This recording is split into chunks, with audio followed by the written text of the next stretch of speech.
Well, good evening, ladies and gentlemen, and welcome to the Melbourne Town Hall, where for the first of the third series of debates, we've managed to have the audience spill up from the floor and start to fill the upper reaches of the hall. So it's wonderful to have you here tonight.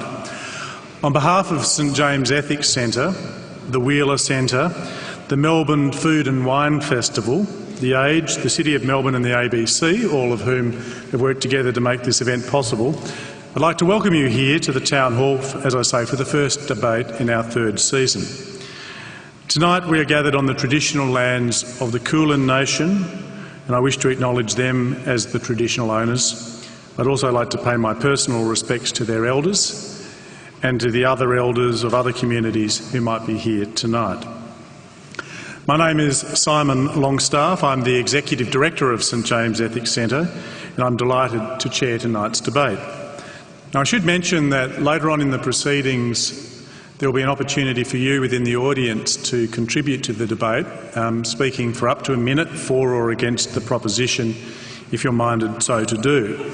And so you should know that the event is being recorded by the ABC for subsequent broadcast both on ABC One television and on ABC Radio National. Some of you may be inclined to be tweeting during the course of tonight, so if you are, let me give you the hashtag. It's #IQ2OZ, IQ2Oz, and that's the one you can use and you'll be able to see how you trend. Now, there are some basic rules for this debate. You will have seen them outlined on the order paper provided. Some of them are just procedural about the time that people are going to speak, but others are more important in terms of the spirit in which we undertake this contest of ideas. We are strongly encouraging our speakers here, and if you speak in the debate itself, to be passionate and committed in the views that you might express. But we also ask you to respect the intrinsic dignity of the people who are participating, whether they're on the stage or in the hall. It's about having respectful disagreement, even though that might be passionate in tone. Now, hopefully everybody, as you entered, was asked your opinion about the topic. Are you for, against or undecided? And if you were, then that will have been recorded. What you should have found on your seat when you came in is a ballot paper, and that will be cast later on when we have the formal vote. Those ballot papers are very simple to use. If you're for the motion, you put in the for side. If you're against, cast the against side. But if you're still undecided, and I hope that you won't be by the time you cast your ballot, then just leave the ballot paper joined together and cast it as a whole, and it'll be counted as still undecided. Now, the form of tonight's debate is as outlined in the order paper. The topic is that animals should be off the menu. And it's now my intention to introduce each of our speakers, and I'll introduce them as a bit of a job lot, all of the speakers for the affirmative and then all of the speakers for the negative.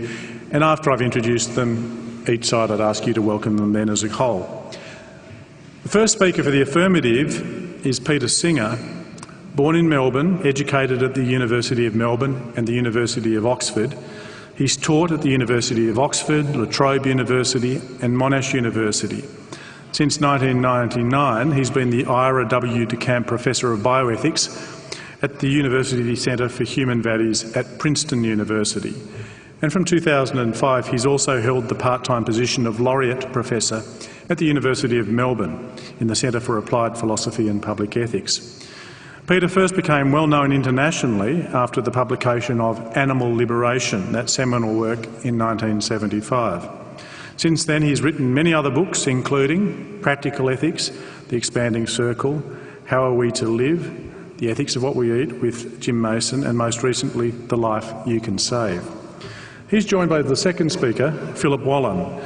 He was formerly Vice President of Citibank, specialising in corporate finance, mergers and acquisitions, and at the age of 34 was rated by Australian Business Magazine in their top 40 Australian headhunted executives.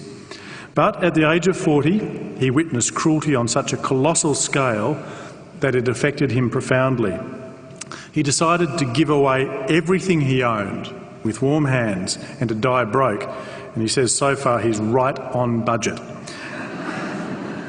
Today he devotes his life to children, animals, the environment, the terminally ill, the homeless and the arts. He supports over 500 humanitarian projects in over 40 countries with schools, orphanages, shelters, sanctuaries, clinics and scholarships. And he's received the Order of Australia and in 2007 was Australian of the Year in Victoria.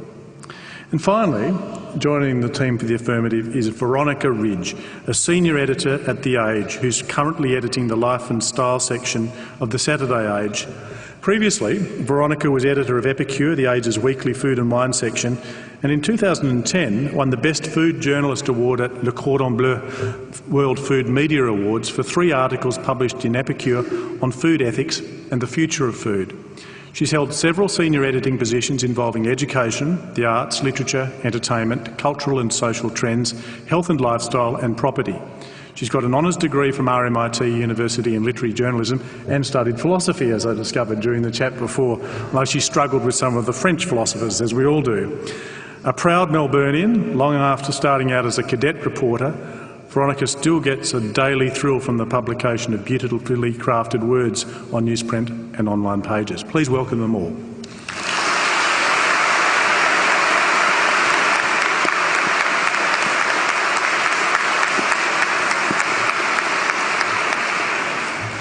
The team speaking against the motion will be led off by Fiona Chambers, a lecturer at Marcus Oldham Agricultural College in Geelong. She holds a Diploma of Applied Science in Agriculture, specialising in animal health, nutrition and genetics, and is undertaking a Master of Animal Breeding Management at Sydney University. Fiona has farmed organically at her Dalesford property since 1990 and began breeding Wessex saddleback pigs in 1995. She's a founding director of the Rare Breeds Trust of Australia and is a director of the Rare Breeds International World Board. She's delivered papers on the subject of sustainable farming and the conservation of farm animal genetic diversity at conferences both here and overseas. She's received a number of awards and fellowships in her 20-year farming career. Most recently, the 2011 Delicious Food Heritage Award and Best Bacon, the Foodie's Guide to Melbourne from 2010. She's been inducted into the Melbourne Food Hall of Fame. Bruce McGregor is an animal scientist of international standing in his fields of animal production science. His voluntary community environmental work has been acknowledged with a Centenary of Federation medal. Bruce works at Deakin University and is the author of over 450 research, technical and advisory publications and is an associate editor of the international journal Small Ruminant Research. His interest in geography, history, biodiversity have led him to visit many traditional animal production systems across the globe. Growing up in rural Victoria instilled in Bruce a love of nature and an addiction to Aussie rules football, a St Kilda supporter. He's been involved with many community environmental groups, but particularly environmental restoration and protection of the Merri Creek catchment in Melbourne. Bruce is a long-term supporter of Oxfam, Bush Heritage Australia and other philanthropic causes. And last but not least, Adrian Richardson, head chef at Melbourne's La Luna Bistro and a co-host of 10's Good Chef, Bad Chef television program. For many people, air travel and good food are mutually exclusive experiences. But for Richardson, it was one that led him to the other. I started working in kitchens, he says, part-time to pay for my lessons, and that's where it sort of kicked off. I gave up the flying lessons and went back to school. Since then, he's worked in some of the most prestigious kitchens around the world. Growing up in a household with a melange of North African, Middle Eastern and Italian cuisine, Richardson's heritage definitely helps explain his enthusiasm for quality food that's packed with flavour. What his heritage doesn't help explain is his interest in all things blood and guts, given one side of his family are in fact strict vegetarians. Nevertheless, when it comes to meat, Richardson wrote the book on it, literally. It's called Meat, and it was released in 2008 and provided readers with a simplistic guide on how to buy, cook and enjoy meat. Please welcome the speakers for the negative.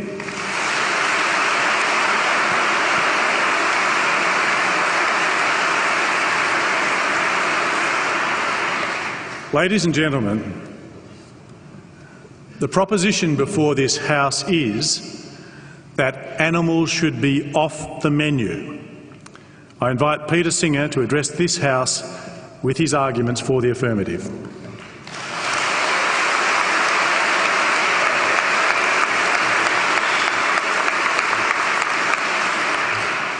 Thank you very much. It's a great pleasure to introduce this topic on behalf of the team that I'm leading. I think we will show you convincingly that animals should be off the menu. We'll do this by ranging through a number of different issues. Briefly, we'll speak about health. We'll speak about the best use of the food we produce. We'll speak about environmental questions. We'll speak, of course, about animal ethics. And we will also, particularly Veronica Ridge, will tell you that with animals off the menu, it doesn't mean that you can't have delicious food to eat. So that is essentially our case, and we are, to echo what Simon Longstaff just said, passionate and committed about this topic. So let me just briefly outline the reasons along these lines, and I will do it roughly in ascending order of importance. In other words, I'll leave the most important, which for me is the ethical argument, to the end. So firstly, health. Really all we need to argue, given the strength of the other points that we have to make, is that we can live a healthy life with animals off the menu. And I think the evidence for that conclusion is overwhelming. There are, of course, a lot of lifelong vegetarians, in fact second and third generation vegetarians, who are ample evidence of that. I'm not one of those myself. I've been a vegetarian for about 40 years, but I certainly find it a satisfactory, healthy diet.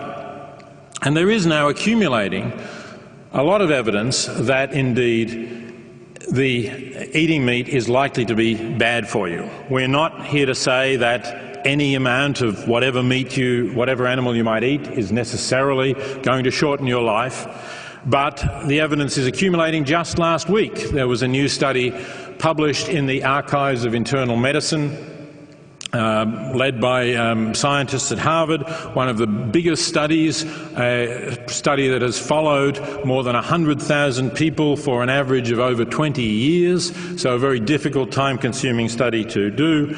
And the headline is particularly focused on red meat, that even small portions of red meat are likely to increase your chances of dying of a variety of causes, including cardiovascular disease and cancer. We've known for a long time that particularly bowel cancer or cancer of the colon and colorectal cancer are associated with red meat consumption. This study showed that it doesn't take a lot of red meat eating in order to increase your chances of dying of these diseases, and red meat consumption also increases your chances of getting diabetes. This was a carefully controlled study, and I think the evidence for that is now pretty conclusive. So there are a lot of other aspects of health which we don't have time to go into, but it does seem that in many respects people who do have animals off their menu are likely to live healthier and longer lives than those who have animals on their menu. Secondly, food use. We feed enormous amounts of grain and soybeans to animals, and in doing so we waste most of the food value of the grains that we're feeding them. Depending on the species, the animals may return to us somewhere between 1/10 and 1/3 of the food value of the grains and soybeans that we put into them. Some people worry about the use of grain for biofuel, that this is raising world food prices and making it harder for the poor to be able to afford the grains that they need to live on. But in fact, the amount of grain and soybeans that is fed to animals is something like 3 to 4 times as much as the grain that is converted to biofuel. So this is a huge problem. We're talking about something like 750 million tonnes of grain plus additional quantities of soybeans being fed to animals each year. You divide that up among the population of the world, it's really enough to feed the world's poor if only we could distribute it properly and get it to them. So we are just wasting vast quantities of food in order to produce the large quantities of animal products which are, generally speaking, at least partly grain-fed. Thirdly, the environmental question. We all know about factory farms which are locally polluting in many ways, producing enormous amounts of manure which are real problems and tend to pollute rivers and waterways. But we're now increasingly aware that animal production is a major factor in climate change. The United Nations Food and Agriculture Organization said it a few years ago in a report called Livestock's Long Shadow, that animal production, livestock production, is a bigger contributor to climate change than all of transport. All of the buses, trucks, trains and cars and aeroplanes. And in fact, I think that's an underestimate because it doesn't really include the full weight, the full damage that methane does to the environment. Standard studies say that methane is 25 times as damaging to climate change as carbon dioxide. That is if you take it over a century, because methane breaks down more quickly than carbon dioxide. But if you think that we really need to slow climate change, not just in the next century, but in the next 20 years, before we reach what Tim Flannery has called the tipping point, when it gets too late to prevent climate catastrophe, then methane over 20 years is 72 times as damaging to the environment as is carbon dioxide. And animals, particularly ruminant animals, produce large quantities of methane. And it doesn't help if they're on grass. Some people might think that if you have your cattle out on grass, they're not grain-fed, it's environmentally more friendly. Well, as far as climate change is concerned, sadly, and I say sadly because I do think it's a better life for the cattle, but sadly, it's actually worse. Per kilo of beef produced, cattle on grass produce at least 50% more methane than cattle fed grain, because they need more grass, and it's the digestion of the grass by the ruminant system that produces the methane, or digestion by the ruminant system, and it takes more grass, more digestion to produce a kilo of beef. So there is no way of having ecologically sustainable beef unless someone invents something that stops the cattle digestive system producing methane. Beef and other ruminants generally, but beef is certainly the worst offender, are contributing massively to climate change. Finally, let me come to the issue that started me a vegetarian more than 40 years ago. I don't think that we are justified in treating other sentient beings as things for us to use for our pleasure and convenience. And essentially, that is what we do in meat production. We take other sentient beings, we use them in ways that are convenient for us, of which, of course, the factory farm is the most egregious example, confining them, preventing them moving freely, just so that the meat gets a little bit cheaper. And I think that that is an abuse. I think that's a form of speciesism. That is, it's a prejudice against taking seriously the interests of beings that are not members of our species. We, I believe, are ethically obliged to give equal consideration to the interests of all sentient beings.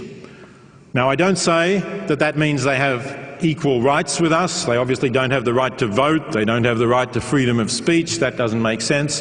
But given the interests that they have, interests in not feeling pain, interests in satisfying their basic instincts and desires, then I believe that we should give the same weight to them being able to live that kind of life as we would give to our own interests in living a decent life, and that is precisely what commercial meat production never can do. Thank you.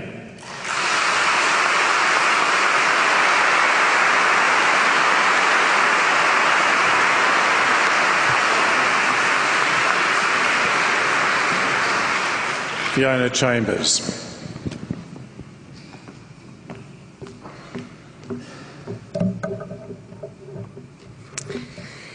A mere 15 species currently account for over 90% of global livestock production.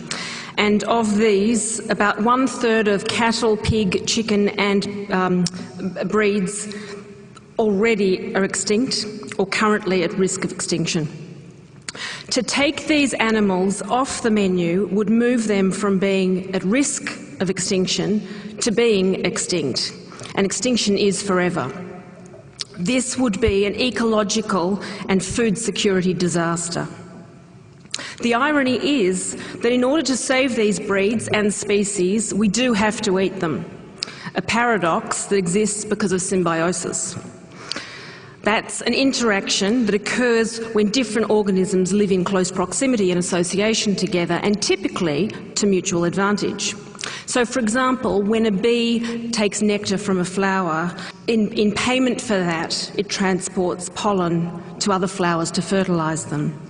When an animal leaves a pile of dung on the ground, all the bugs come out from underneath and take that and use that pile of dung. Have we really come so far that we've forgotten the most basic laws of nature? I'm arguing tonight that animals should remain on the menu on an ecological basis, and I refute the statement that they should be off the menu. Indeed, the opposite is true. Animals are a fundamental part of agricultural biodiversity and must remain on the menu for two prime reasons. Firstly, animals are a vital link in the global ecology and as such are inextricably linked with the environment and the future of our food. And secondly, because they serve many important social, cultural, as well as biological functions. Animal welfare and sentience, however, are not, I believe, at the centre of this debate. Ecology is, and we ignore that at our peril. Far from being the ecological vandals they're made out to be, they fulfil a number of ecological services. They work in biologically diverse ecosystems that have evolved over thousands of years of evolution and domestication in partnership with humans. And at the heart of this relationship is the building of soil. Bacteria live in that soil. In a single gram of soil, there are billions of bacteria, and there are an estimated 60,000 species alone. Most of those are yet to be named, but what we do know is some of those bacteria are nitrogen lovers, and they take nitrogen from the air, from the atmosphere, and they make that available to plants. Nitrogen from the atmosphere that would otherwise be unavailable to plants or animals. Others are methane lovers, and the exclusive source of energy that they take is obtained by taking methane from the atmosphere. And it's research undertaken recently at Sydney University has shown that just 1 hectare of pasture has enough potential for these methane-loving bacteria to actually extract methane out of the environment that could be produced by 162 head of cattle. Now that's more than what you could run on a hectare. So it makes it methane neutral. Other research has shown that that's capable in much higher levels. It simply comes back to the management of our soil, the environment and the ecosystem, which includes the animals. What happens as well is you've got fungi in the soil that live at the roots, and those fungi transact and interact with the plants, providing they take carbon and they give the plants food and water. And this is where the animals come in. If you think about a tree has branches above the ground and roots below. With a plant, when the animals come along and graze that plant, they slough off the roots at the bottom, and that's what builds soil. The most simplistic arguments that I've heard to justify vegetarianism often compare the efficiency of just 1 hectare of land, comparing what animals can produce and what plants can produce. But this doesn't take into consideration the fact that you cannot crop year after year after year the same bit of ground. You take that same bit of ground and you put a pasture phase in, and animals form an intrinsic part of that rotation. We need to be farming for the future, for our children's future, for our children's children's future, not just for now. Because we don't inherit the earth from our ancestors, we do borrow it from our children. The best way to achieve sustainability is through rotating and alternating arable paddocks between cropping and pastures. An animal phase incorporated into the cropping rotation can provide the perfect ecological balance. Managing the grazing systems by how often and for how long the animal grazes, mixing the species of animals that you use, sheep and cattle for example. A skilled farmer works in harmony with the ecosystems so that the environment does truly stay in balance. This is not something that has to occur always on a small scale. This can happen on a large scale too. And we see examples in Australia where millions of hectares are run in exactly this way with low impact grazing systems. So I disagree that animals cannot be raised in a humane and in an ecologically sustainable way. The environment has been created so that it can take up every bit of methane that these animals give off. In terms of the social and cultural functions of livestock, we see examples all over the world where people live in harmony with animals. Hmong people in China working in the terraced rice paddies in the northern part of Vietnam or southern part of China, without the buffaloes that they live with to plough these terraced steep terraces for their rice, without the pigs that they eat to support them in these high remote villages, without ducks and fish to eat the bugs, the mosquito larvae that exist in the rice paddies, without all of these things, these people would not exist and work the land as they do. They would not then capture the rainfall in these mountainous areas and stop the erosion. All that rainfall would go downstream and cause erosion, and the fertile deltas downstream would not be able to grow food for their populations. Ecological farming is the key. In 1543, Copernicus first suggested that the Earth revolved around the Sun and not the Sun around the Earth. It took 70 years for Galileo to support these same views, and he was tried for heresy by the Inquisition, sentenced to spend the rest of his life under house arrest because this view questioned the strongly held beliefs about the dominant position of humans and the supremacy of God. It only took 400 years to the Vatican to issue a formal apology to Galileo, so we now know that the Earth does in fact revolve around the Sun. But we don't have 4 years to get this right. Animal welfare and animal sentience are important. They're important just as the Earth and the Sun are important, but they are not the central issue.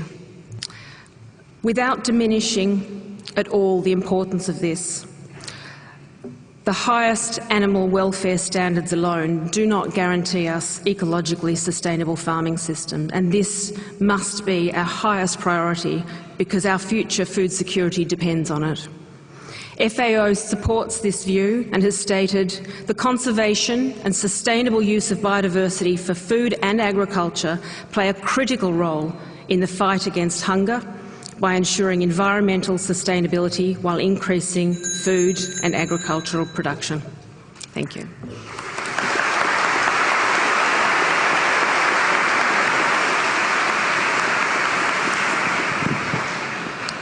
Philip Wollen.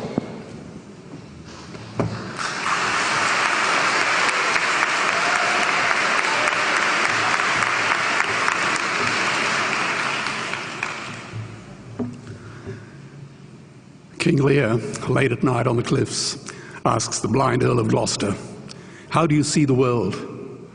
And the blind man Gloucester replies, "I see it feelingly. And shouldn't we all? Animals must be off the menu because tonight they are screaming in terror in the slaughterhouses, in crates and in cages, vile, ignoble gulags of despair." You see, I heard the screams of my dying father as his body was ravaged by the cancer that killed him. And I realized I'd heard those screams before. In the slaughterhouse, their eyes stabbed out and their tendons slashed, on the cattle ships to the Middle East, and the dying mother whale as a harpoon explodes in her brain as she calls out to her calf. Their cries were the cries of my father. And I discovered that when we suffer as equals. And in their capacity to suffer, a dog is a pig, is a bear, is a boy. Meat today is the new asbestos, more murderous than tobacco.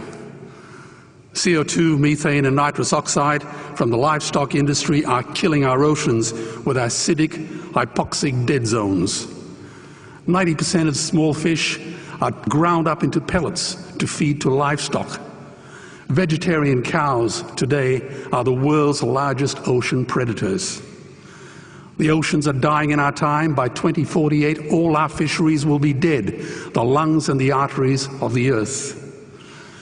Billions of bouncy little chicks are ground up alive simply because they are male. Only 100 billion people have ever lived. 7 billion people live today. And yet we torture and kill 2 billion sentient living beings every week. 10,000 entire species are wiped out every year because of the actions of one. And we're now facing the 6th mass extinction in cosmological history. If any other organism did this, a biologist would call them a virus. It is a crime against humanity of unimaginable proportions. But happily, the world is changing. 10 years ago, Twitter was a bird sound. www was a stuck keyboard. Cloud was in the sky. 4G was a parking space. Google was a baby's burp. Skype was a typo. And Al-Qaeda was my plumber. Victor Hugo said, "There is nothing more powerful than an idea whose time has come." Well, animal rights today is now the greatest social justice issue since the abolition of slavery. Do you know there are over 600 million vegetarians in this world? And that is bigger than the United States, England, France, Germany, Spain, Italy, Canada, Australia, New Zealand, all put together. If we were one nation, we would be bigger than the 27 nations of the European Union. Can you believe that? And despite this massive demographic footprint, we are still drowned out by the raucous hunt and shoot and killing cartels who believe that violence is the answer when it should not even be a question. Meat kills animals, kills us, and is killing our economies. Medicare has already bankrupted the United States. They will need $8 trillion invested in treasury bills just to pay the interest, and they have precisely zero. They could shut down every school, Army, Navy, Air Force, Homeland Security, Marines, CIA, and FBI, and they still will not have the money to pay their doctor bills. And our Cornell and Harvard say that the optimum amount of meat in a healthy human diet is precisely zero. Water, as you know, is the new oil. Nations will soon be going to war for it. Underground aquifers that took millions of years to fill are now running dry. It takes 50,000 liters of precious drinking water to make 1 kilo of beef. Today, 1 billion people are hungry. 20 million people will die from malnutrition. Cutting meat by only 10% will feed 100 million people, and eliminating meat will end starvation forever. If everyone ate a Western diet, we would need 2 planet Earths to feed us. We've only got one, and she is dying. Greenhouse gas emissions from livestock is 50% greater than transport, as Peter said. Cars, trains, buses, ships, lorries, the whole lot. And as I travel around the world, I see poor countries who sell their grain to the West while their own children starve in their arms. And the West feeds it to livestock so we can eat a steak? Am I the only one who sees this as a crime? Believe me, every morsel of meat we eat is slapping the tear-stained face of a hungry child. When I look into her eyes, do I remain silent? The earth can produce enough food for everyone's need, but not enough for everyone's greed. We are facing the perfect storm. If any nation had developed weapons that could wreak such havoc on the planet, we would launch a preemptive military strike and bomb it back into the Bronze Age. But it's not a rogue state, it's an industry. The good news is we don't have to bomb it. We can just stop buying it. Sir George Bush was wrong. The axis of evil does not run through Iraq, Iran, or North Korea. It runs through our dining tables. Weapons of mass destruction are our knives and forks. Our proposition is the Swiss Army knife of the future. It solves our environmental, water, human health problems and ends cruelty forever. The Stone Age didn't end because we ran out of stones. This cruel, disgusting industry will end because we run out of excuses. Meat is like the 1 and 2 cent coins. It costs more to make than it's worth. And I come from the bush. Farmers are the ones with the most to gain. Farming won't end, it would boom. Only the product line will change. Farmers would make so much money they won't even bother counting it, and I'd be the first to applaud them. Governments would love us. New industries would emerge and flourish. Health insurance premiums would plummet. Hospital waiting lists would disappear. Hell, we'd be so healthy, we'd have to shoot someone just to start a cemetery.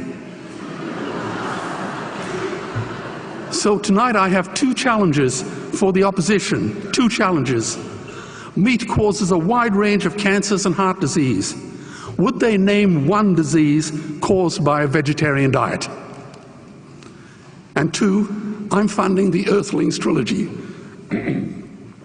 If the opposition is so sure of their ground, I challenge them to send a copy of the Earthlings DVD to all their colleagues and all their customers.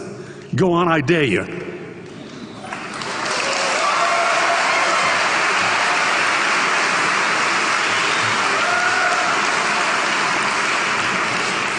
Animals are not just other species, they are other nations, and we murder them at our peril. The peace map is drawn on a menu. Peace is not just the absence of war, it is the presence of justice. Justice must be blind to race, color, religion, or species. If she's not blind, she will be a weapon of terror. And tonight, there is unimaginable terror in those ghastly Guantanamos we call factory farms or slaughterhouses. Believe me, if slaughterhouses had glass walls, we wouldn't be having this debate tonight. You see, I believe another world is possible. And on a quiet night, I can hear her breathing. Let's get animals off the menu and out of these torture chambers. Please vote tonight for those who have no voice. Thank you.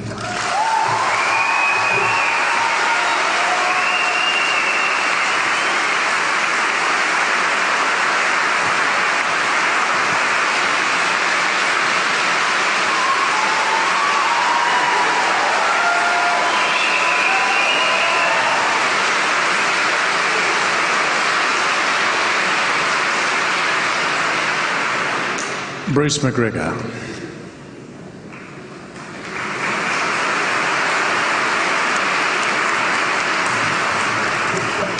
Well, I'm on a hiding to nothing, aren't I? But being a St Kilda supporter, it doesn't really matter. There are 2 main points that I shall put against the proposition that animals should be off the menu. And these relate to human society and ecological sustainability. It's easy for us all to go and visit places where there are people who have animals on the menu, and if you're in any doubt, just pick up a Wheeler production called the Lonely Planet Guides. And in the Lonely Planet Guides you'll find directions to find Mongolian pastoralists who milk goats and horses, people in the Andes who use llamas to carry their goods, Tajik women who cook bread on fires fueled by dung, and Japanese and Chinese fishers who use cormorants to catch their fish to feed their families every day. Arguing that animals should be off the menu threatens the food security and livelihood of at least 2 billion people. In relation to human societies, there are 3 points which I wish to make. Firstly, taking animals from the menu will actually remove a vast amount of not only meat, but also milk and milk products such as yogurt and cheese, often essential items in the diets of vegetarians. You may ask, how is this possible when the animals don't have to be killed to produce meat? You need to remember an important thing. Half of the progeny are male, which do not produce any milk. And for efficient milk production systems, most males are grown to a suitable size and sold or used for meat, and only a very few are kept for breeding. The problem is that if you keep all the males and unproductive females, you'll have a huge waste of feed resources, and over time there'll be a steadily declining production of milk or whatever the product you're concerned is per area of land or feed resources. The second issue is that the affirmative position implies that many humanitarian organisations are misguided and morally wrong, and so clearly are the people who support them. Organisations such as the Australian-based Oxfam and the United Nations Food and Agriculture Organisation have advocated for years that to improve human welfare, we need to improve animal farming practices across the developing world. For example, the US-based Heifer Project International has run their Women in Livestock Development program for more than 20 years. Why have they done this? They've done it because women told them that they wanted healthy children in a healthy environment. They were sick of living in places covered in dust storms. Women told them that they wanted animals. And to do this, the Wild Women program provides them with animals and training. The women build up their herds and provide milk and meat for their children, and they generate income by selling their surplus. Without the use of animals for meat, there would be many more people trapped in poverty, and I'll explain that further as we go. The third point is that animals are also very important in many traditional economies as they are used as a bank and represent people's families' wealth and inheritance. This is underwritten by the value of the animal as meat. Livestock such as chickens, rabbits and goats are sold when these people need cash for cash transactions. Thus, if all markets were removed for meat by the stroke of the affirmative team's pen, food production will decline, food prices will increase, and 2 billion people will head towards starvation, probably losing their life savings and inheritance. Does the affirmative team really think these people are morally wrong? Have they considered all the implications for a large slice of the world's population by taking animals off the menu? I don't think so. So I've purchased a small gift from Oxfam to remind them of these issues. They include a card about chickens, duck and goat. The goat card says it's gruff, tough and does heaps of good stuff.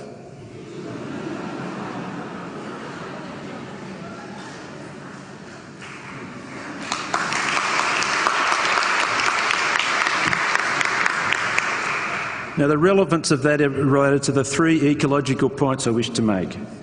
Firstly, animals produce a lot of nutritious food from materials that humans cannot eat. Animals do this in a range of harsh environments such as mountains, deserts, tropical forests and drought-prone savanna, places where people live. Grazing animals convert vegetation of absolutely no nutritional value to people into high-protein meat. Animals produce food where crops don't. They also convert a whole lot of material that's unaccepted to humans, such as crop residues, byproducts of processing, and unmarketable quantities of vegetables, fruits and cereals. Similarly, fish, eels and other aquatic animals convert water-based foods into high-value meat for humans. There are many systems where various wastes and products are fed into ponds, thus feeding fish to provide food for humans and animals. Only 38% of the world's land surface is agricultural land. including 11% that's arable, used for crops, and about 2% for permanent crops like orchards. Is it the affirmative position that we should cease producing food from the other 25% of land which can support animals but not crops? Is this true?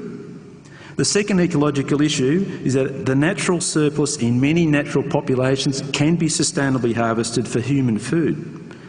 Humans usually overlook the fact that natural losses occur in every ecosystem, because without natural losses, each ecosystem would become overstocked with ageing and diseased animals.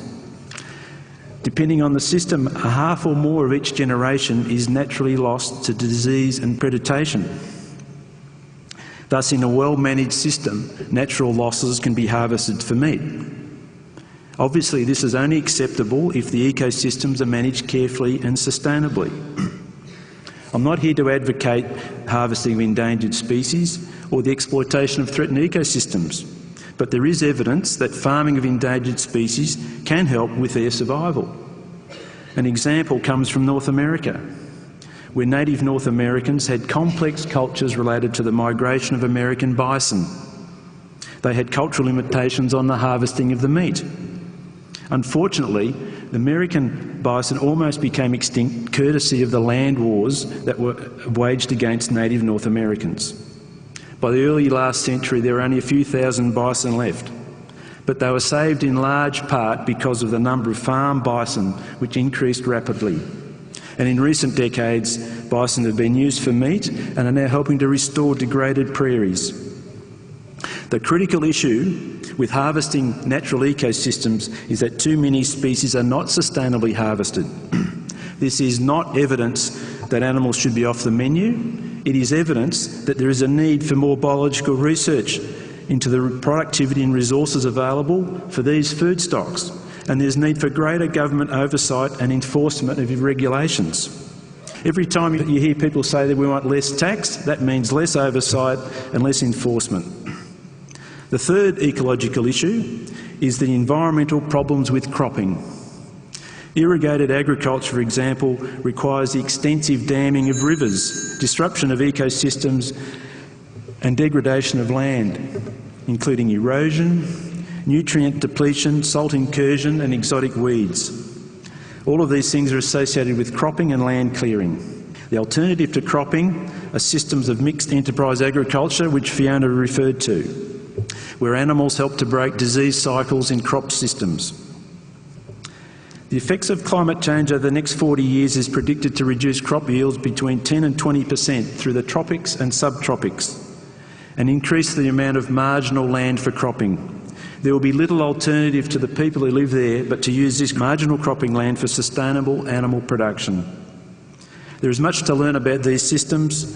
The profession I belong to aims to improve the husbandry of animals and the management of production systems.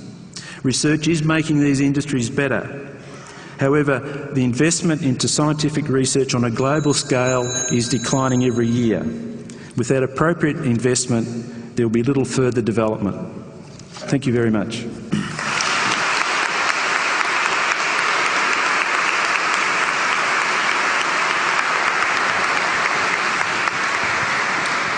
Veronica Ridge.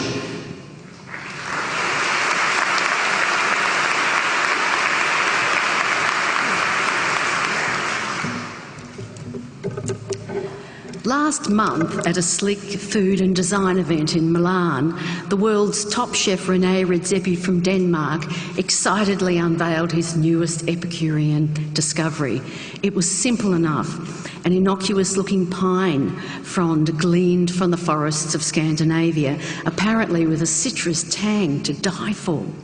René enthused, the flavour is like thousands of grapefruits. He told those gathered at the chef-in called Identità Milano, "We did high fives for a day in the kitchen when we found that." Now, I'm not suggesting that we should all follow a diet of Danish pine fronds, juniper berries and mosses and lichens that Redzepi forages from the forest floor.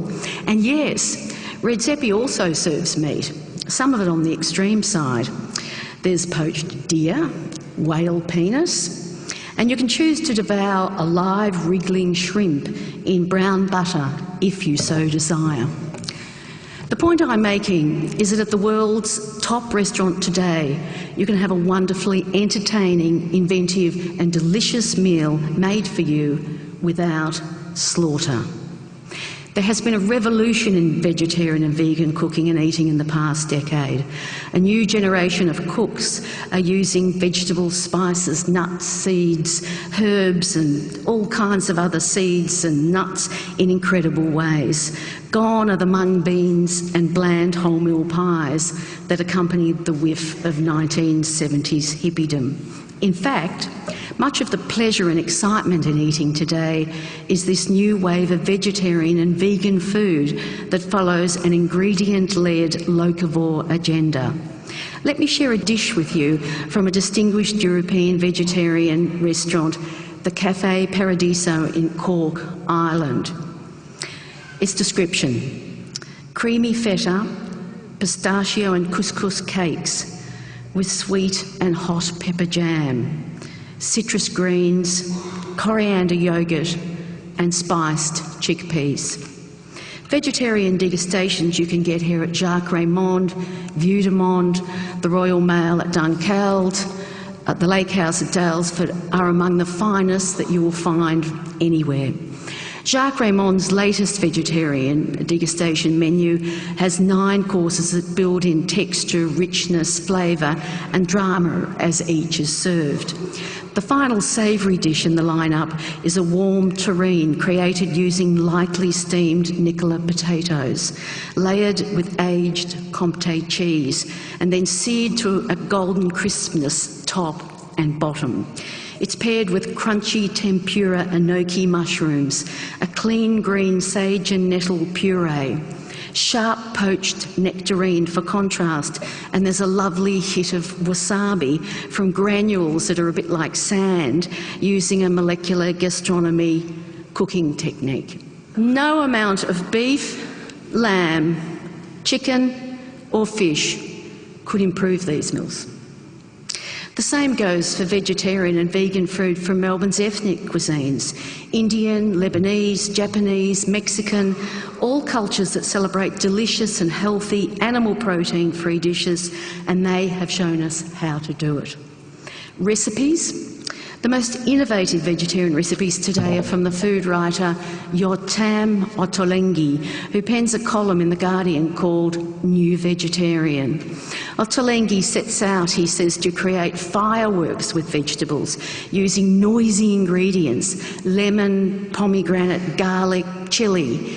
A little tip for a Sunday brunch is green pancakes, lime butter and a couple of glasses of Prosecco.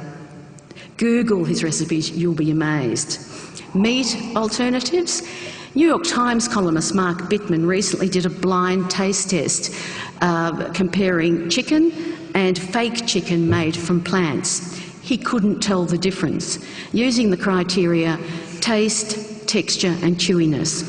Bittman wrote, "Would I rather eat cruelly raised, polluting, unhealthful chicken, or a plant product that's nutritionally similar or superior, good enough to fool me and requires no antibiotics, cutting off of heads and other nasty things? Whole Foods in the United States will be selling it soon at a price cheaper than the chicken that made it on the supermarket shelf after a miserable 6-week existence." These people are showing us the way forward. In 2012, you can be a happily satisfied Epicurean and have ethics. There's even a word for it, an Ethicurian. History's great thinkers who advocated a vegetarian diet are too long to list here, but their theories covered religious, spiritual, philosophical, social, health, environmental themes. But one of the most moving arguments was put forward by 18th century English philosopher Jeremy Bentham, who said the question regarding animals is not, can they reason, nor can they talk, but can they suffer? While animals can't speak in ways we comprehend and their intellect is lacking, they are entitled to be treated with care because, like us, they feel pain. The fact that they can't put their suffering into words is no excuse for ignoring it. In fact, it puts a higher responsibility on we supposedly enlightened humans to identify their screams and help them. And of course, the modern landmark book raising awareness of animal rights, especially farm animals, Peter Singer's Animal Liberation in 1975. All these advanced thinkers, and yet the plight of animals for food hasn't improved much. Food production methods in the Western world, used since the 1950s, driven by a demand for ever cheaper food, are not only damaging our health and the environment, they have led to the inhumane, intensive farming of animals. Bruce and Fiona have mentioned the Mongolians and Chinese who do use meat in their daily lives. But in fact, we are defending that animals should be off the menu here. We have the choices. Some people don't. And too many people nowadays have been lulled into a sense of complacency by the thought that animals are slaughtered humanely, presumably then, therefore, removing any possible humanitarian objection to the eating of meat. Unfortunately, nothing could be further from the facts, as we have all seen in recent shocking footage, including an Australian abattoir. There is no such thing as humane slaughter, and there is a glaring double standard between the way we treat our pets with care and respect and not the animals we eat. Melbourne University academic Siobhan O'Sullivan argues in a new book that the key to understanding this is out of sight, out of mind. The more visible an animal is within the community, the more likely we are to treat it with kindness and respect. O'Sullivan points out that animal welfare laws for hens in petting zoos that teach children about caring for animals are more comprehensive than laws for broiler hens raised for meat. It's hypocrisy that most parents have had to consider. Sadly, lab and meat animals are out of the public view, and industrialised agriculture perpetuates concealment at almost every level of production. I conclude that the avoidance of pain and suffering of any living being should be the main consideration when making culinary choices. This is the #1 imperative for all human beings and should be the guiding premise when choosing what to eat. I don't see an argument to counter this on the basis that you can eat brilliantly without slaughtering animals. Thank you.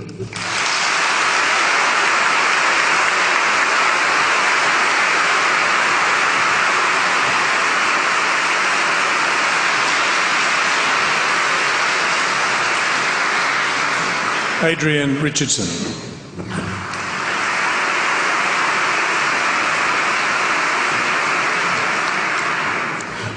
Thank you very much. I love meat. I love cooking meat, I love eating meat, and I love serving meat to other people. If it's got a pulse, I can cook it. And there are plenty of people here tonight that have eaten my moist, juicy, tender beef. If you haven't, you could always pop down to my restaurant, La Luna Bistro. Just tell them Adrian sent you. Well, we did an audience survey earlier on tonight, and the results showed that 78% of the people here tonight have eaten meat in the last 6 months. So I think that I can speak for the majority of people here that it'll be over our cold, dead bodies if you take meat or animals off the menu. It would be un-Australian. We, of course, are the country that invented the BYO meat barbecue. We are meat eaters, carnivores. We are so close to our mammoth hunting, savage ancestors that it's not funny. It's in our nature, it's natural. Imagine the days of roasting wild boar over hot coals underneath the stars. That was us, people. And if you have any doubt as to how close we are to our ancestors, you just have to go to any AFL website. Just click on any link. Collingwood's got a good one. Now for the other 22%, the vegetarians, the non-meat eaters, and their friends, the vegans. I can see you almost bracing yourself, thinking I'm going to take a swipe. Well, that's not happening tonight. I have a confession to make in front of all of you. I'm actually half vegetarian. Well, half of my family are vegetarian, Dad's side. My grandparents, Peter and Kathleen Richardson, brought my father and 9 of his siblings up to be staunch vegetarians. They believed that life is sacred. And I agree. I think that vegetarianism and the act of not eating the flesh of another beast is a most noble cause. They made that choice, they believed in that choice, and for that I have always had a great deal of respect for them. But it all comes down to choice. If you don't eat meat, great, bully to you. But if you do eat meat, which most of the world's population do, it's how you choose that meat. That's important, and that's what this debate should be about. Now, I'll just clarify my half-vegetarian bit.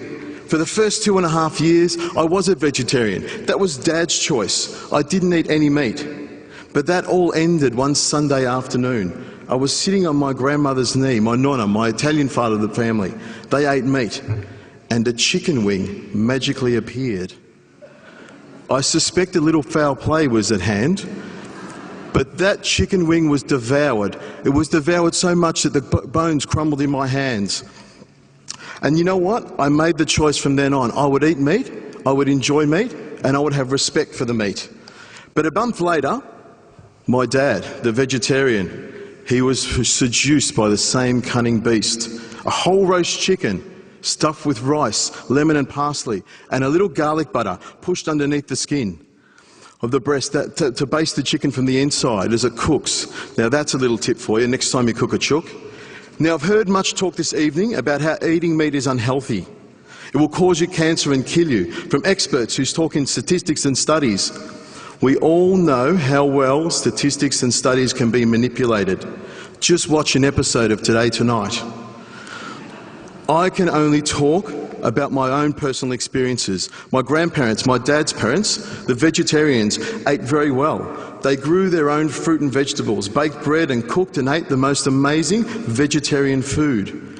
They ate a balanced diet, a very healthy diet. They lived into their 90s, healthy and very happy. And my grandmother, she'll be watching this later, she's alive and well today at 92. My mother's grandparents, the Italian side, the Ferrays, they ate meat. They ate pasta, beans, fruit and vegetables, much of it grown in their backyard as well. What they ate was just as healthy as the vegetarians. They cooked and served me the most amazing Mediterranean food, and they both lived happily and healthy into their 90s. So to hear the argument that eating red meat will kill you just doesn't wash with me. I think it's a load of baloney. I think it's information manipulation. You know what kills you? Eating too much meat kills you. Too many chips, donuts, hot dogs, pies, all of the processed crap that's offered to us today, and even more so our kids. That's the stuff that will kill you. We need to eat a balanced diet, and a balanced diet means that meat doesn't have to be eaten at every meal. Just by having a few meat-free days and eating lots of green vegetables is a fantastic start. And by doing only these two things, we can have a huge impact on the planet and our bodies. I have to also include this for the ladies and my wife. Chocolate is also part of a balanced diet. As far as I'm concerned, if you eat a healthy, balanced diet, there is no health reason for not eating meat. And it's up to us to teach our kids. Sit down, eat together as a family, talk to each other. Take the time to set a good example to your kids. And this starts by turning the television off. If you want to stop factory farming, don't buy supermarket meat. There goes my endorsement deal. And stay out of fast food stores. Go to your local butcher. Remember them? I'm sure there's a few ladies here that do. Your local butcher will listen to you. Tell him, I want Victorian grass-fed beef, free-range pork from Fiona, free-range chicken, and Australian lamb. We know what the Kiwis do to theirs. Believe me, a happy animal tastes so much better. And I know because that's what I use at home and in my restaurant. La Luna Bistro, if you didn't get it before. Buy Fiona's pork. We know her pigs are cared for from birth up until that last second. And I think if an animal has lived a good life wandering the fields, eating green grass and nibbling on daisies and drinking streams in the sunshine, as long as the death is fast and painless. I don't have a problem with killing animals. It's a natural thing to me, and I've killed a few. Fiona's pigs have all good days and only one bad day. And believe me, Fiona's pigs are delicious. If you make the choice and put the money into the hands of the farmers, growers and sellers that are doing the right thing, eventually we will see change. Last night I was watching television and a KFC commercial came on. They're using free-range chicken. They're listening to us. Another thing that concerns me are meat eaters that don't want to acknowledge the fact that the filet mignon they're tucking into, that's so juicy and tender, was once a living thing and needs to be respected. They're the ones that should be eating the tofu turkey, the soy sausages and all those other fake meat products. We know eating meat has an impact on the environment. Everything we do has an impact. So if we're eating less meat and using humanely reared, sustainably produced meat, and the queasy meat eaters have switched to their fun bacon, don't you think we're doing our bit to reducing the negative impact? For anyone to tell me that animals should be off the menu, I think is ridiculous. I think if we make the right choice, and that's what this whole debate comes down to, don't you think we can all enjoy a tender, juicy, grass-fed steak every now and again? Remember one thing, and this is the thing I want you to go home with tonight. Eat meat responsibly. Thank you very much.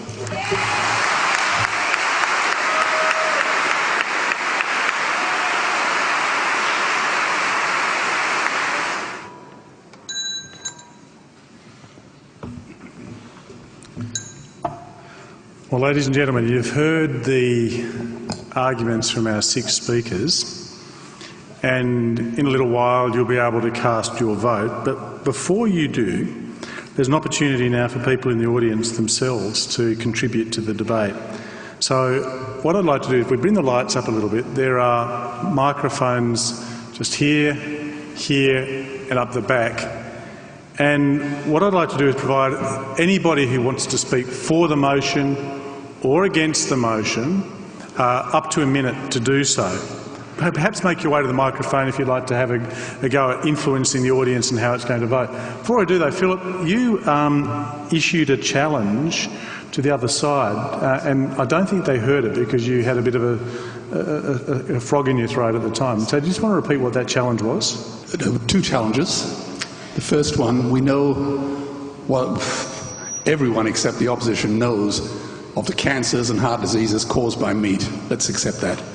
Now, I wanted them to tell me one disease that they can identify that is caused by a vegetarian diet, and 2, if they are so confident about their position, about what actually happens on these animal factories, would they be prepared to, because I'm funding the Earthlings Trinity, would they be prepared to give a copy of this DVD to all their friends, family, and most importantly, their customers? What's it called? And I'll pay for it. What is it? It's called Earthlings. Earthlings, right. And by the way, you can Google it if you like.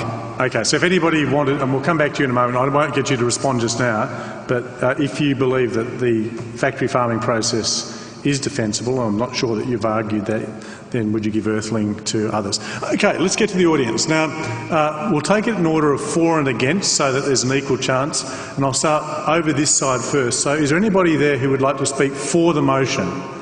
Yes, if you do, if you could just give me your name, and then you've got for a minute and you'll get the bell like everybody else. So away you go. Great. My name's Matthew. I just was interested in hearing about the soil carbon stuff. My understanding is that the University of Sydney research was underway, but there's no peer-reviewed scientific outcome. So in other words, that research that someone was doing into trying to get carbon into soils to try and offset the methane production, which is terrible, from the belching of cows and sheep, and therefore agriculture is by far the biggest vector of emissions once you take into account the fact that we currently under-account on the multiplier effect for methane in the atmosphere. So in fact, methane should really be calculated on a 105 times basis, not a 25 times basis, and that's the latest NASA data for the effect of methane. So my understanding, and Fiona, if you can quote which peer-reviewed journal that's come out in, because I believe it hasn't, and I looked into this about a week or 2 ago, you'll find that although someone claims they're doing some tests, they haven't got it published, and so it hasn't been agreed with by the scientific community more broadly. Okay, opportunity, Fiona, for you to respond. Have you seen a peer-reviewed journal article? Great comment, and no, I can't answer that at the moment, and I'm more than happy to go away and look into it for you. I think what is clearly known is that these bacteria do take out methane, and that's where the research needs to be, further research into that to look at how they can take that up, because we're looking at a cycle. So it's how we can maximise those in the soil. So the short answer is no, not no. Somebody wants to speak against the motion. My name's Wei. I happen to be a doctor, and I'd like to make some comments about Mr. Wallen's challenge about the health effects of a vegetarian diet.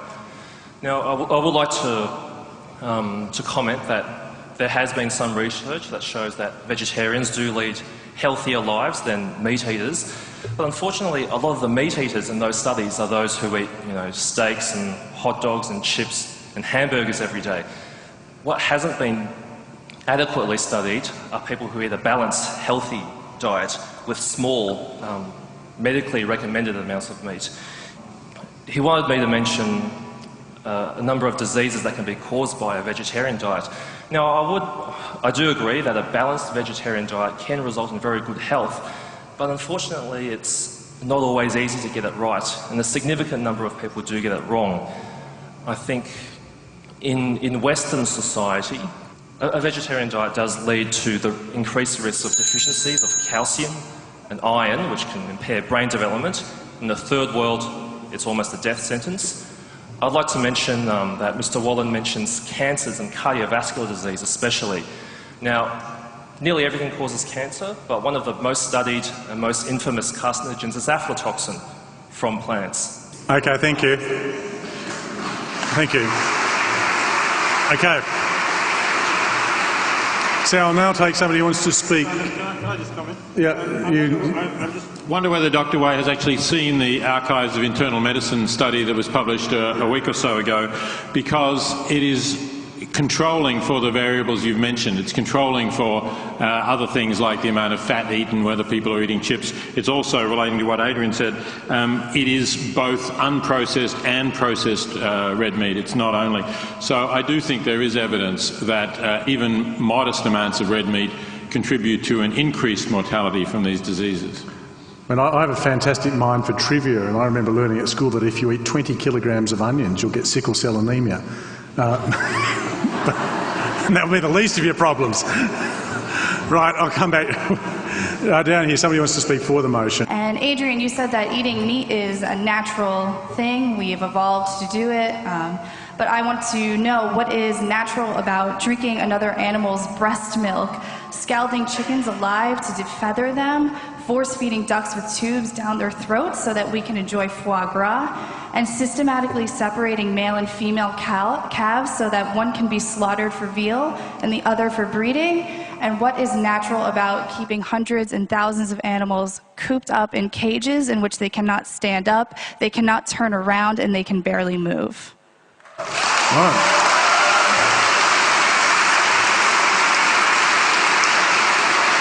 Adrian. Well, what you pull out is the worst stuff that's going on in the meat industry. I don't use foie gras, I never have and never will. I use free-range chickens. That's what I like. Now, it's about doing the right thing, and I don't think, I mean, you pull out all this emotive language, and it's wrong, some of this stuff. And if you're worried about veal and, geez, it's horrible to, we shouldn't be eating veal and we shouldn't be killing baby cows, don't eat milk and cheese. Take it off your menu. You're the ones that can control this. That's what it's all about. If you don't want to eat these things, don't buy them, and the people who are providing it will stop doing it. They'll start growing soybeans or whatever else you choose. Okay. Is there somebody down here who would like to speak against the motion? Yes, you come forward then, you take priority. Thank you. My name's Michael O'Neill. I actually raise rare breed cattle in a very ethical manner, so much so that Fiona Chambers actually sells them through her farm shop. My question is for the FOR team. The third speaker highlighted a number of dishes that leading chefs here and internationally all serve, and held them up as a paragon of vegetarianism. Over half of them contain dairy products. One of the principal arguments with the 14 is the cruelty aspect and the ethics of meat production. The dairy industry is possibly one of the most unethical industries.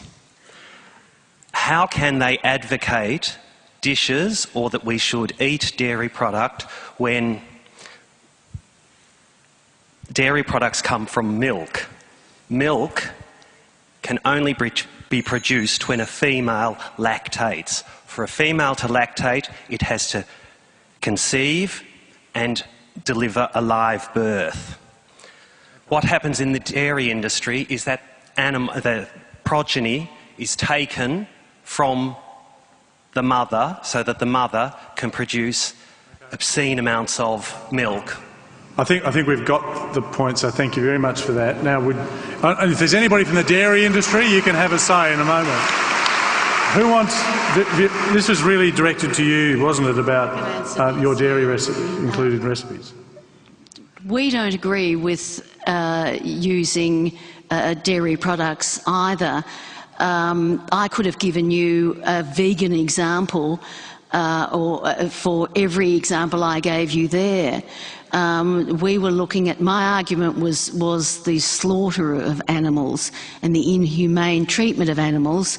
If there'd been more time, I would certainly have gone into the mistreatment of animals in the milk industry and the dairy industry, and I could have given you 1,000 recipes that any of these restaurants would have served.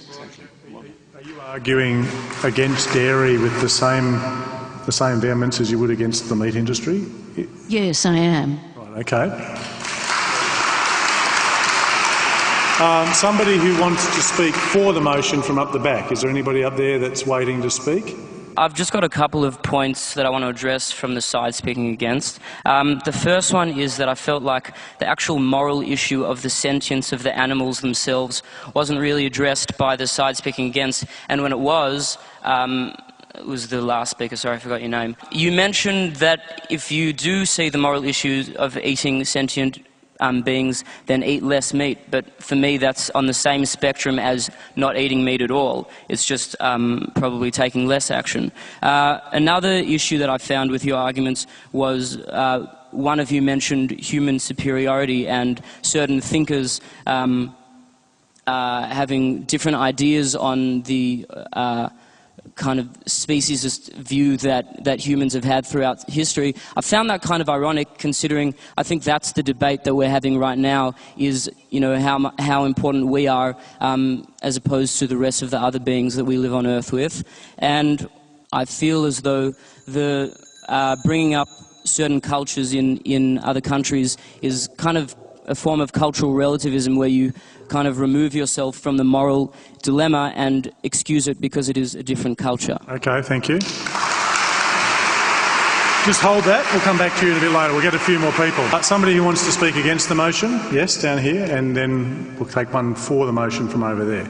Yep. Hi. Just putting aside sort of the actual consumption of meat once it's, or the consumption of animals after they've been slaughtered.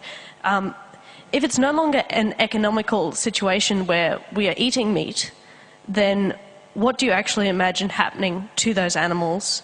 Would they, I mean, what is the ethical argument behind that? So it's really, what's the alternative for animals if they're not going to be eaten in the world of this thing? Again, hold that, we'll come back to that.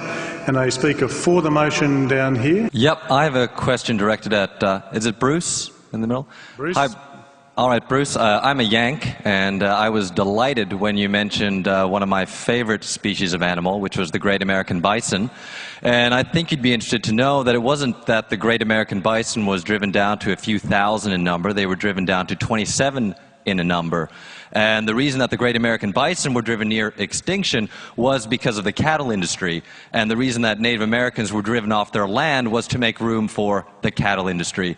And to this day, the Montana Department of Livestock, and I grew up in West Yellowstone, Montana, continues to slaughter great American bison for the very reason that the cattle industry and the meat industry is afraid that they're going to compete with their cattle over grazing lands. I'm very concerned about biodiversity.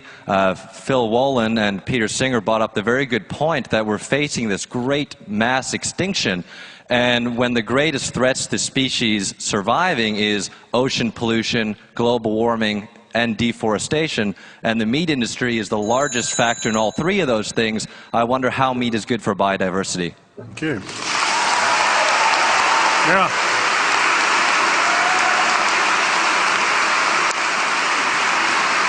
So let's start off with animal sentience, Fiona, which I know you wanted to say something about.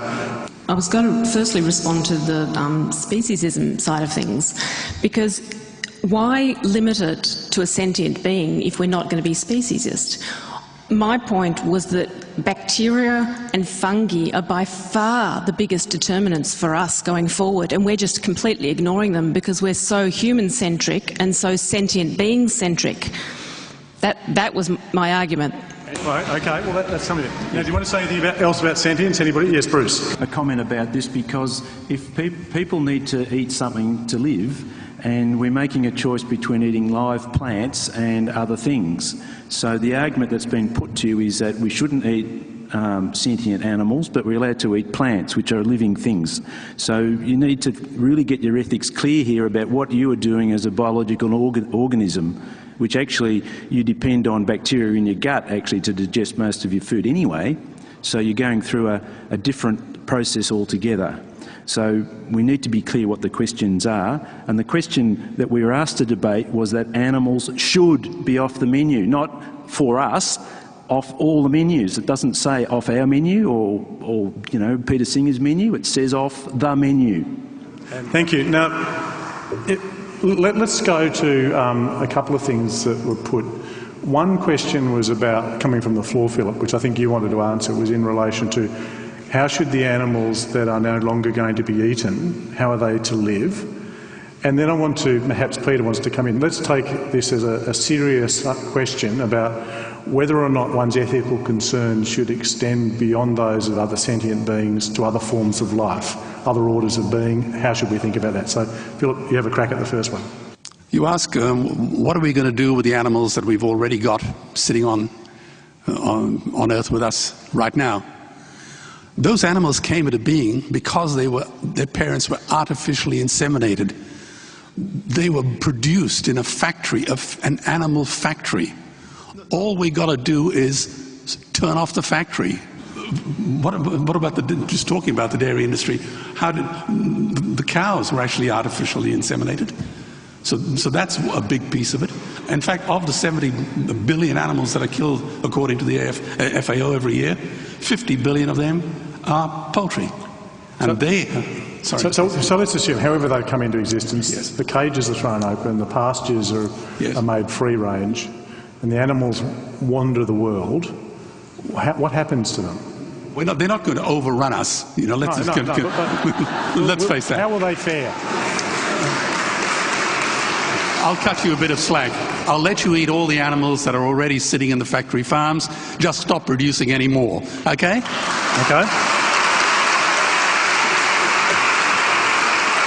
And Peter, the question about other orders of being, why those with sentience being given privilege? I think the fundamental principle here is, as I said, one of equal consideration of interests. Now, I think to have interests, you have to have experiences of some sort. We have interests in not feeling pain and in enjoying our lives, and so do non-human animals generally, certainly birds and mammals, I would say all vertebrates. I'm not going to go to the wall saying that an oyster is capable of feeling pain, and if somebody wants to say, well, I'm going to leave oysters on my menu, I'm not really going to argue against that.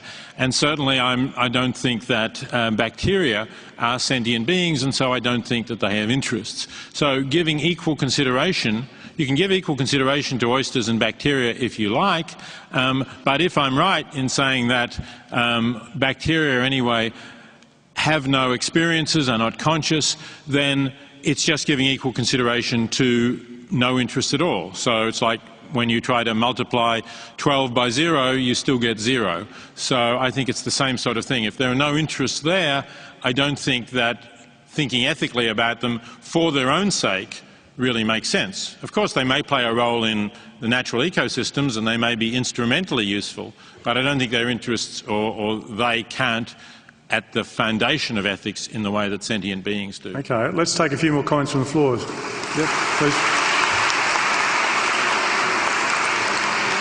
Speaking for the motion. My name is Kaylee and I wanted to begin by thanking all the speakers for their contributions this evening. I've got more of an observation really, and it's been touched upon briefly already, so I'll try and be quick. I just wanted to say that the fact that the team in the negative chooses to focus on primarily the ecological side of the debate only and to reduce animals to mere units of production, to items on a menu and to their usefulness in terms of means to human ends, I think it shows a reluctance and perhaps a fear to engage on the ethical issues that arise from eating animals. So that's my first observation. And secondly, in response to the idea of choice and that we choose to eat vegetarian or vegan or we choose to eat meat, where is the choice in this debate for the animal that is factory farmed and that is produced? Thank you. Thank you. Is there somebody who would like to, up the top there, who'd like to speak against the motion? Yes, up the top. First of all, I think that the strawman argument about factory farming is a bit boring at an intelligent debate, because I can't think that there'd be anybody in this room who would actually be in favour of factory farming, and stand up if you are. I think that that's not what we came to debate, though. It's about whether meat should be on the menu or off the menu. And the questions about moral relativism and cultural relativism that we've all heard just now have also elided the role, although it's been canvassed briefly, elided the role of meat in the global south. And for us to sit here in our kind of luxurious first world lives and have a choice about vegetarianism, which I respect, I think is unconscionable to apply to others who don't have the same choices. And so if you're going to take the moral position, you need to be very careful about whether you're taking that position for others whose best source of nutrition might be the family pig that's in the field nearby, that's part of their agroecological system. Okay, thank you.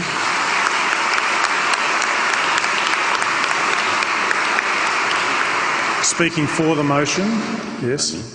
I'd just like to make explicit, I think, a point that I think is implicit in what the animal ethicists have already said. That is that we're not carnivores. We eat meat by choice.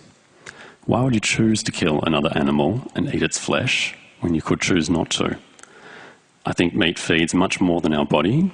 I think eating meat feeds our ego. Because by choosing to eat meat, we are demonstrating that we are powerful enough to dominate and kill other animals for reasons other than survival.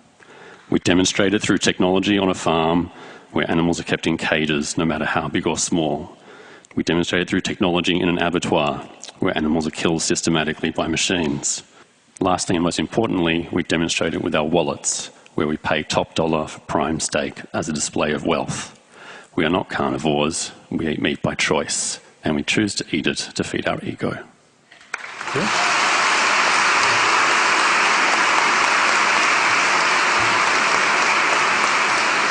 Anybody down here who wants to speak against the motion? Yeah. First, I guess a question for Veronica. Did you know that Yotam actually also eats meat and is a meat eater, and that his second book, Plenty, was all about vegetarianism, but in the sort of the foreword of the book, he actually talks about the fact that he enjoys eating meat, and that perhaps some people here aren't aware that one of your pin-up chefs, etc., is actually a carnivore.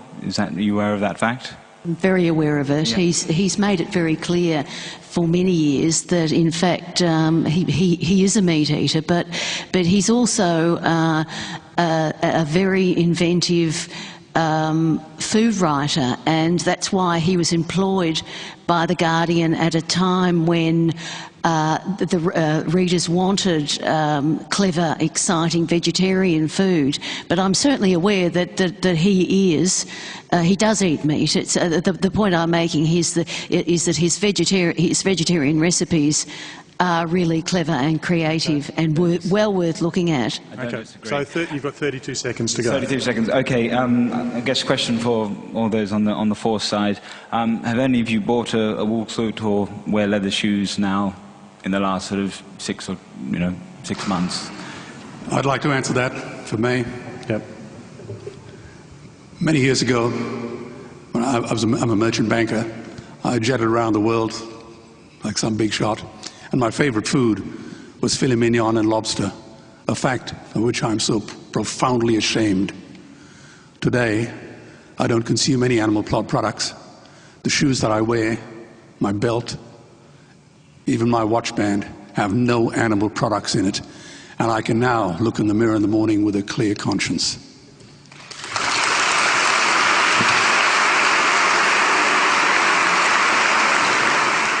Is there somebody up the top who wants to speak for the motion? Yes, and then we'll take... So I guess that I feel like there were two arguments raised that I think were flawed and I think are often used in different moral debates. I think the first one is the idea that if something is natural and humans have done it historically, then it makes it okay. While this is maybe an intuitive thing that people like to nod their heads to, I think that, you can take, for example, the idea that women, naturally are supposed to raise their young kids just by the fact of breastfeeding. But today we have ways to go around that in the 21st century, and it allows women to enter the workforce, it allows women to do a whole range of things. So I think that just because something's natural, if we can choose to transcend it, and that gives people or sentient beings a better life, then I think that we should. I think the other important issue is that often it's talked about the fact that people lose their jobs if something's changed, or the implications that that will have on workers. And I think, as you can see with things like with the slavery industry, when that was first proposed to be banned, the amount of jobs lost was something considered, and I think that that should never really be a factor or a large factor, because ultimately as society changes, jobs in different areas will be lost. But for massive things like billions of animals a day, that shouldn't influence our actions more than the billions of animals that are killed. Thank you. Okay, and just to be, because people have been waiting, I'll take the first speaker on each side here. You'll be the last two speakers, so I'm sorry for those who've missed out, but we need to do it. So one speaker each from this side, and you can sort it out amongst yourselves. The rest, I'm afraid, will have missed. So, yes. I do not believe that it is appropriate to kill animals and put them on a grill and then smother barbecue sauce all over them, because how would you feel if that was you, or your child, or your sibling, or even your mother? How would you feel if that was you? It's just treating animals a different way because they cannot talk, and their only defence is simply the people who are vegetarian. Okay. And the final floor speaker will be this gentleman. I wish to respond to many claims made by those those who are on the against side. But I think it all is summed up by the fact that in many things in life we have a win-win situation, and this is one of them. There's really nothing to be weighed up, and the idea that there is something to be weighed up usually is generated by those who profit from the thing that is causing the suffering. And that is certainly the case here. In terms of being natural to eat meat, well, I'd advise someone to try, if they can, to attack and bite a cow or another animal using only what they have now, their so-called eye teeth. Without tools, you can't do it. Without tools, you can't fly, and you can't do a whole lot of other things that humans are not naturally capable of doing. In terms of bacteria, well, the total weight of bacteria exceeds the weight of all other living things. They're not going to disappear without some cows. And it's worth noting that animals in the wild also produce excrement.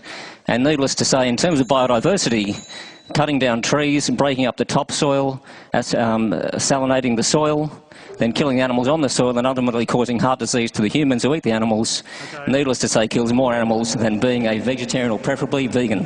Thank you. No, you will in a minute. Yes, you will, but not right now. All right, two things are going to happen now because of the time. One is that people with ballot boxes are going to be coming forward to collect your votes. It's really important that you find your voting ticket because what you cast now by way of your ballot will determine the result of this argument. If you are still undecided, then leave it joined together and put it in the ballot box. Otherwise, tear it in half, for if you're with this side or against. Now, as people are summing up, you'll hear the speakers each being given 2 minutes to make some closing remarks.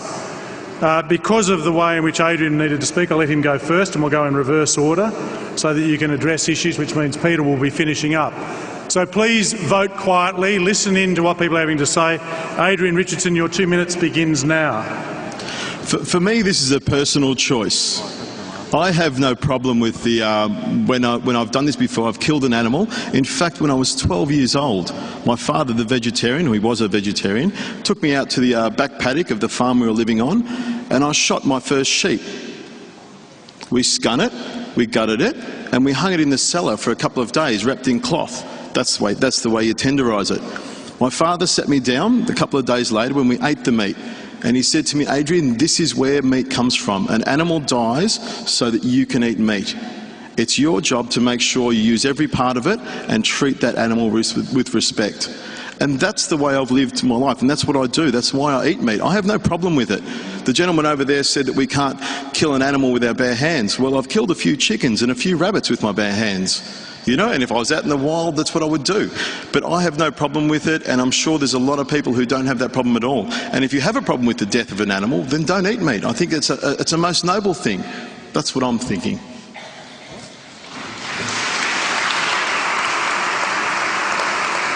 Veronica, you'll be next. You've got 2 minutes. I'd also be interested in, Philip, just to give you some warning, one of the arguments that was put on the thing that from the floor was that this is not about factory farming, and I'd like, if you could, when you make your comments, to remark on if there was no factory farming, would that in any way change your view? So just to have that on notice. Veronica, your 2 minutes begin now. Okay. I was the editor of Epicure for 4 years, and that time I watched the expectations of readers and the quality of vegetarian and vegan food increased to the point where it became exciting and clever. These days, vegetarian food is delicious, whether we're talking about more sophisticated Epicurean dishes or staples that can be flavoured with plant-based proteins, pulses, seeds, nuts, spices and herbs. Plant products, I believe, provide us with the necessary nutrients a human needs, and research certainly shows that conclusively that it's healthier than a meat-based diet and better for the planet. The demand for ever cheaper food has led to the inhumane factory farming of animals. With this as the basis of my argument, I believe the avoidance of pain and suffering of any living being should be the main consideration when making culinary choices. Food should be a celebration. It unites families and nourishes the soul. It is one of the ways we can tell people we care about them. Before sitting down to our next meal, perhaps we should all consider acting on the knowledge that no being has to suffer and die for us to live and thrive. Dr. Bruce McGregor. Yes, I think it's important to remind members of the audience that crop production, which involves the ploughing of ground, completely destroys biodiversity. But take note that when a place has been ploughed up for years and years to produce any crop, there is no biodiversity left. It's also important to remember that irrigation systems destroy biodiversity and river systems. So that, again, using irrigation for crop production is a problem. An example of another sort of production system is soybean production in Brazil, where large areas of the Amazon rainforest are being destroyed to produce soybeans. There are at least 2 billion people who depend on animals for their food and livelihoods, which is underwritten to some extent by the value as meat. It's important to consider the welfare and ethics involved in this. Otherwise, one could be regarded as being purely selfish and perhaps misanthropic. Many species of animal will benefit from proper studies of their management and biodiversity. At the moment, there's very little investment on a world scale in proper sustainable food production systems in natural and farm systems. There's a huge investment in military expenditure. It has been estimated 60% of the investment is in military issues and not into the things that we're concerned about today. So the future, really, of this debate is linked inextricably to the human population pressures. I mean, there's going to be 9 billion people producing methane every day. 150 years ago, it was less than 2 billion. The issues with farmed animal production and methane need to be put in the context of the huge numbers of native animals that have been wiped out. As one of the speakers mentioned earlier, cattle have been replacing native ecosystems.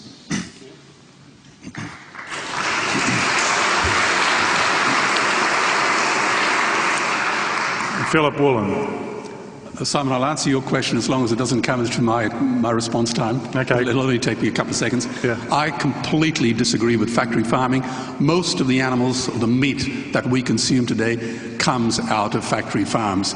Plain and simple. Anyone who tells you otherwise is disingenuous, to say the very least. And I'm just surprised But if there was no factory farming in the world, yes, none at all, yes, would it change your attitude to the eating of meat? It would not change my attitude in the slightest. Right. Okay, that's what I wanted to have. Okay, to your statement. I'd like everyone here to just imagine another world. A clean, peaceful environment, healthy people, no cruelty, no killing, no screams. What type of person, some bright spark would come up and say, let's capture, cage, impregnate, torture and kill all the animals. Let's eat their rotting corpses and make our bodies a graveyard for murder victims. What would you say to someone who came up with that brilliant idea? Well, if no one here would invent such an industry, what kind of person would defend it? I guess I know the answer. Upton Sinclair said, it's difficult to get a man to understand something when his salary depends on him not understanding it.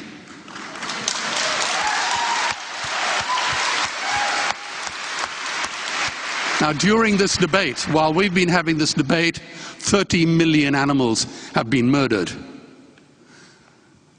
So, as I say, I was a meat eater until I saw the atrocities committed against these powerless animals. Cruelty, if inflicted on a puppy or a kitten, would have landed the offender in prison for a long time. But if it's on a factory farm, it's okay. See, as I traveled around the world many years ago, I realized there were hundreds of animals I didn't eat. Dogs or cats, bears or bats, horses or hamsters, rosellas or rats. I ate none of them. So I simply added 5 animals to the list. Cows, sheep, chickens, pigs and fish. I've never felt better. So, I would say feeding a child meat is tantamount to tossing him a pack of Marlboros. The last sentence of Scott Fitzgerald's book reads, so we beat on, boats against the tide, drawn back ceaselessly into the past. I ask you, are we to live forever in a sick, smug and cruel past? The brutes and the bullies have been Goliath, but David is coming. Maybe he's in this room, maybe he's one of you. And if not you, who? And if not now, when?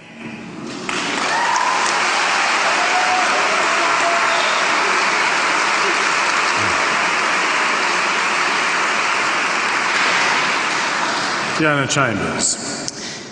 There's not one of us on this panel that is here that has tried to defend factory farming. That's not been what the argument's been about.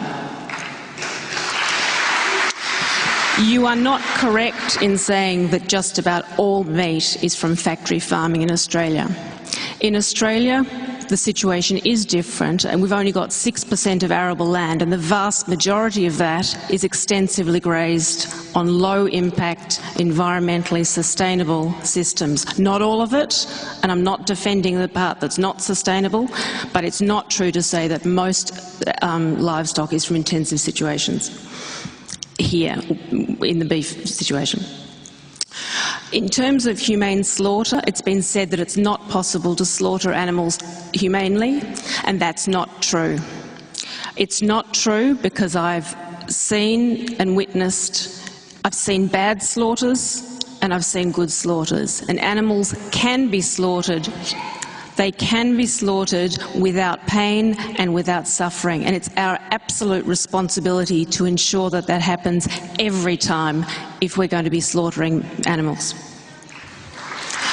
Nothing less than that is acceptable, and I'm the first to agree with that.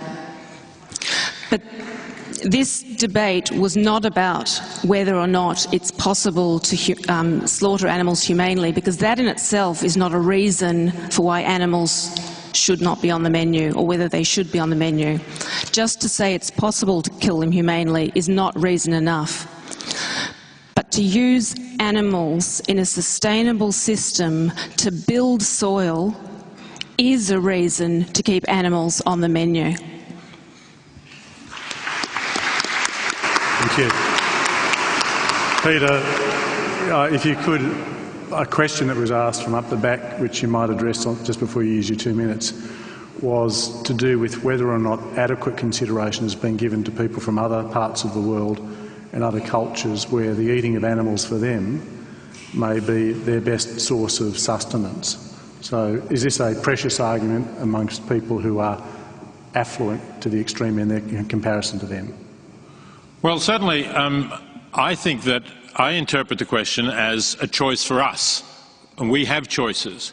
I did not think we were talking about whether animals should be off the menu for example, hunter-gatherer people in the Amazon, or people living in arid grasslands in Africa where they graze cattle and that's basically their major source of food. I'm certainly not going to stand here and say you have to put animals off your menu, even though that means that you and your children will starve.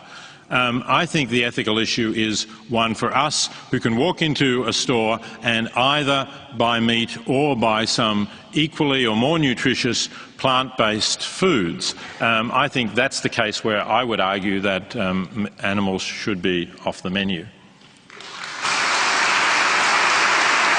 Now, do you want your 2 minutes now to do your summary? Okay, thank you. So, firstly, let me say on this point about are we talking about factory farming or not? If we're not talking about factory farming, then animals will be largely off the menu because we won't be able to supply the amount of meat that people are eating now from the kinds of farms that we're talking about.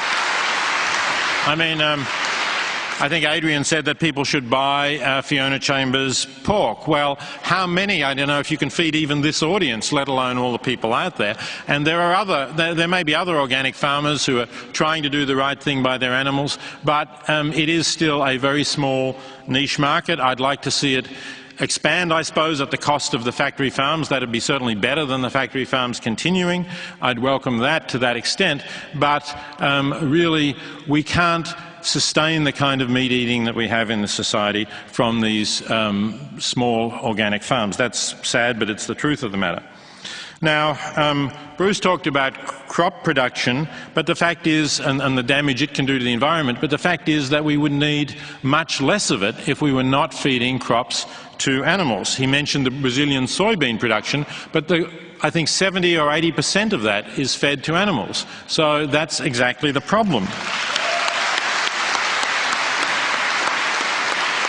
And even with beef in Australia, 80% of the beef sold in supermarkets has ended its life in feedlots. So we are feeding grain. We don't do quite as much of it as the United States, it's true, but we are still feeding grain to the cattle, to the beef that is the majority of the beef that is produced in Australia.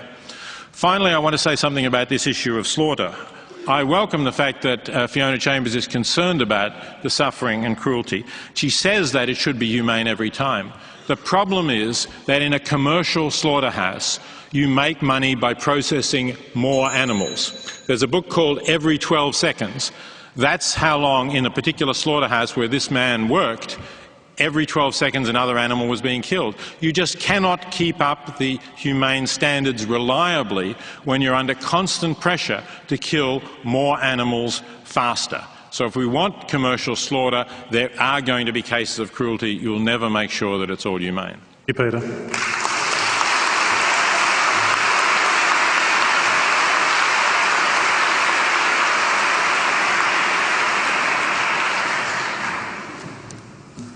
Well, I have the tally of the pre-debate poll and the votes you just cast there, but before I open up the envelope and see what's happened, I'd just like to thank a few people.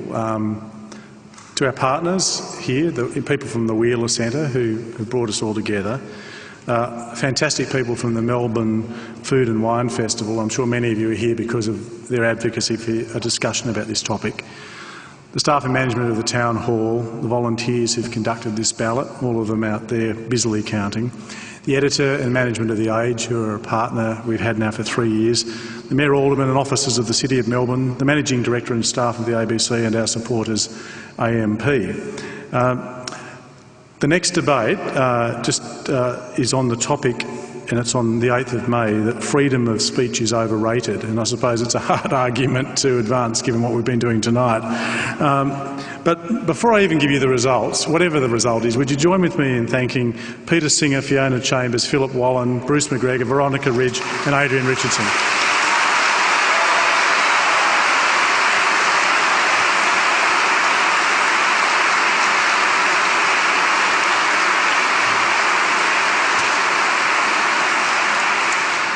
It's whatever you think about this, it's amazing to think that, I don't think we would have got this many people 15 or 20 years ago for a topic about this. It's extraordinary the way in which the consciousness of this issue has been changed over the last few years. But you're not interested in my rambling reflections on that, are you? It's what happened in the debate. Well, here are the figures when you were surveyed coming in.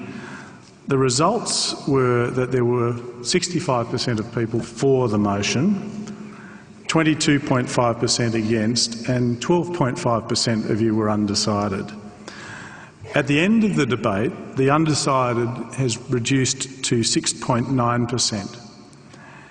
The against side has declined to 19.3%, which means it's been won with a whopping margin of 73.6% by the affirmative.